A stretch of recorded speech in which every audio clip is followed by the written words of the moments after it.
இந்திய அணியின் தலைமை பயிற்சியாளராக கௌதம் கம்பீர் பதவியேற்ற ஒரே ஆண்டில் சொந்த மண்ணில் 2 டெஸ்ட் தொடர்களை இந்தியா இழந்துள்ளது.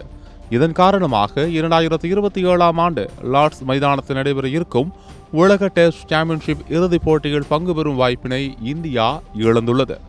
டெஸ்ட் தொடர் மட்டுமின்றி ஓடிஐ தொடரிலும் இந்திய அணியின் சமீப கால செயல்பாடுகள் சொல்லிக் கொள்ளும்படியாக இல்லை. இதன் காரணமாக அவரை பயிற்சியாளர் பதவியில் இருந்து நீக்க வேண்டும் என ரசிகர்கள் தொடர்ச்சியாக பிசிசிஐக்கு கோரிக்கை விடுத்து வருகின்றனர். இந்நிலையில் செய்தியாளர் சந்திப்பில் கம்பீர் இதுகுறித்து பேசியிருக்கிறார்.